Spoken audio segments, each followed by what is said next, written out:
très important dont j'ai oublié de vous parler, qui est l'étymologie du mot homme.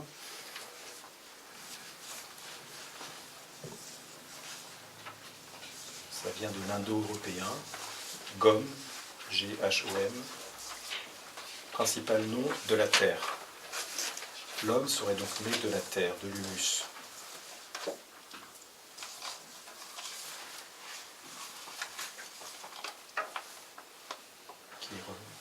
Qui rejoint la notion du...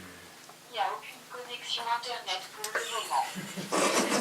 La définition de l'homme, il n'y a aucune connexion à Internet.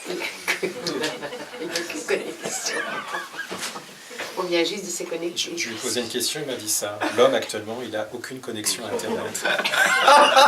Bravo. C'est ce qu'on appelle les synchronicités. C'est très bon, ça. C'est pas mal. Ah, ça, c'est le clou du spectacle aujourd'hui. On en fait d'autres comme ça. Qu'est-ce que l'humour? C'est l'humour, là, aujourd'hui.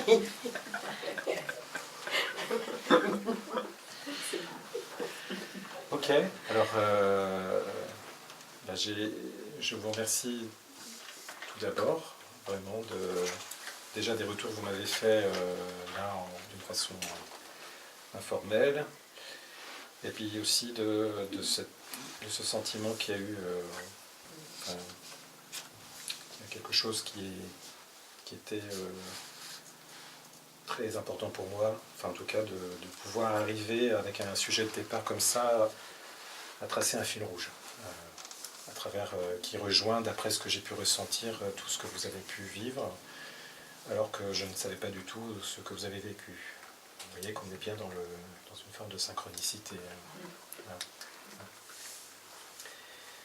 Voilà, donc le sujet c'est vous. Moi je ne serai que le résonateur du ressenti que vous avez, de ce que vous avez envie de partager, d'après tout ce qui a été dit ce matin, à travers peut-être même votre parcours aussi depuis 5 jours, le positionnement, en quoi ça vous interroge dans votre positionnement de thérapeute, de psychothérapeute, de praticien. Et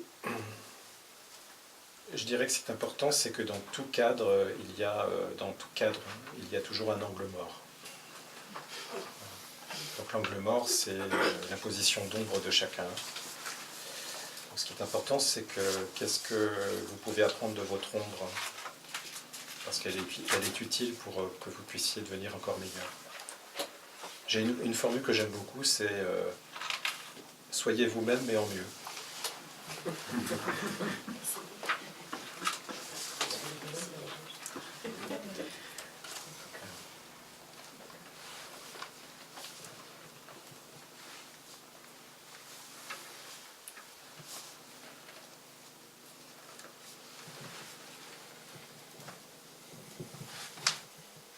Alors, on passe aux questions. Question Aux échanges, on y va? échange, je préfère. Question. Ah oui, parce que ça veut dire que je remplace d'abord, une réponse. Je tiens à te remercier énormément pour ce matin, surtout pour ta sincérité dans justement ce qui peut se passer dans une séance pour un praticien. C'est très précieux pour nous parce que c'est quand même pas évident d'avoir toujours ce genre d'échange. On a souvent des échanges sur la pratique, sur certains protocoles, voire sur certaines maladies ou sur certaines problématiques. Mais la sincérité avec laquelle tu nous as transmis ce qui se passe dans la tête du praticien, ce qui se passe dans l'être, dans l'alignement, dans l'intuition, dans le mental du praticien pendant une séance, c'est très rare. Et je te remercie beaucoup pour ça. Et puis effectivement, ta conférence est venue s'installer à la fin de ces 5 journées de conférence.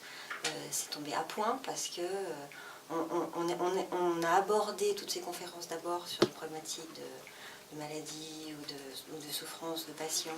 On est donc parti du patient et on a fini par se rendre compte, grâce à Bernadette, grâce à d'autres gens, que pour prendre bien en charge notre objectif, on va dire, pas la personne, mais notre objectif par rapport à la personne, il faut quand même être soi-même, avoir un positionnement particulier. Et donc c'est très bien qu'on en soit arrivé là ce jour-là aujourd'hui, parce qu'effectivement la question devenait brûlante. Et ce qui est important, c'est que ce fil rouge peut continuer à travers justement la question questionnement sur la légitimité et le positionnement. Ça c'est important parce que un cadre, de façon mentale, on le comprend, mais entre cette compréhension et tout ce qui se passe au niveau du vécu, et qu'est-ce qu'on fait de ce vécu, est super important. Voilà. Et je pense qu'il y a aussi un vécu avec la machine. Voilà. Comment on la place, dans quoi on la place, dans quelle partie du jeu en nous on place cette machine. Est-ce que c'est pour la mettre sur un angle mort, ou est-ce que c'est pour être au service de quelque chose d'autre qui nous élève?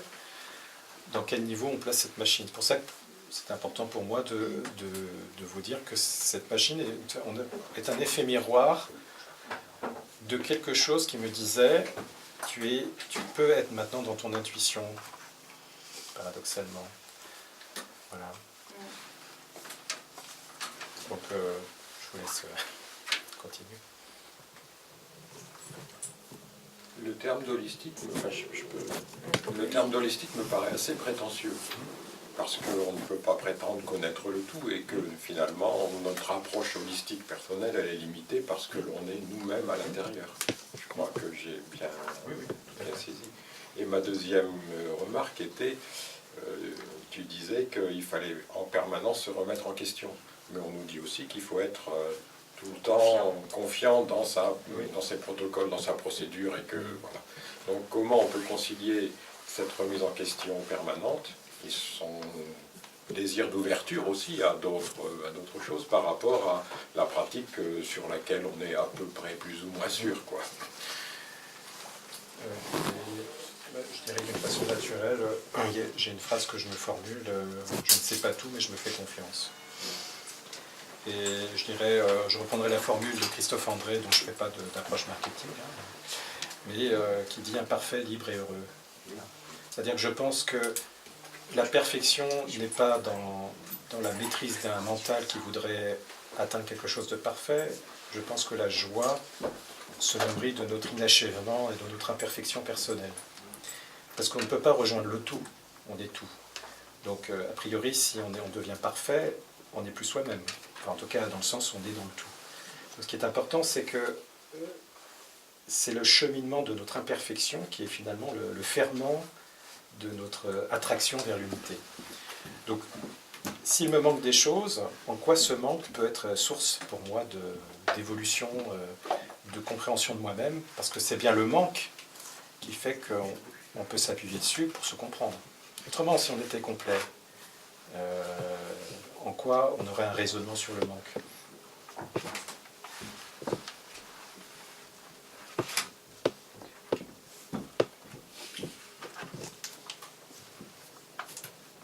Moi, je voulais juste revenir un instant sur un truc très basique, c'est la notion client-patient. On parlait des cadres limitatifs. Oui, c'est pour ça que je l'ai soulevé. Donc là, nous, on a un cadre juridique qui, effectivement, nous est imposé. Et le terme patient, même si on l'utilise, et en général, on alterne les choses. On alterne tous entre... Donc on a du mal à se positionner. On va utiliser dans certaines phrases le mot client, dans certaines phrases le mot patient, en sachant que dans les écrits, nous ne faisons jamais apparaître le mot patient, parce que le cadre juridique nous est imposé. Qu'est-ce que ça signifie? Pourquoi on a du mal, enfin moi perso, pourquoi j'ai du mal à me positionner? Pourquoi ça me gêne en fait? Voilà. C'est pas facile du coup. On est censé être au même niveau qu'une personne à laquelle on n'arrive même pas à donner pas une fonction, mais voilà. On parle de légitimité là du coup. C'est ça. Derrière ça, il y a qui n'est pas vraiment reconnue dans certaines de nos professions. Ceux qui veulent répondre. En fait, là, je voudrais. Moi, je pense c'est-à-dire que le terme patient est quand même réservé aux médecins. Et c'est là où justement. Les psychologues homologués, cliniciens. Oui, c'est justement dans des professions très réglementées. Oui. À l'inverse, donc plus la profession est réglementée, plus la personne que l'on a devant soi, elle a un statut, je dirais, plus honorable d'une certaine façon. Le terme client, c'est vraiment mercantile pour moi, c'est commercial. Et par contre, personne que l'on accompagne peut être plus juste pour moi. Oui. La personne accompagnée me correspond mieux. Parce que l'ancienne signification client a remplacé le mot chaland. Donc, vous imaginez, J'ai une masse de chalands aujourd'hui incroyable. Voilà, donc je pense Moi, que j'ai pas du rester tout dans ce- l'accompagnement de la J'ai pas du tout ce personne. ressenti avec le client, Ouais. avec le mot client, parce que pour moi, il y a aussi cette petite phrase le client est roi. Il y a aussi que le client, il a des responsabilités. Hein. Il fait un choix d'achat.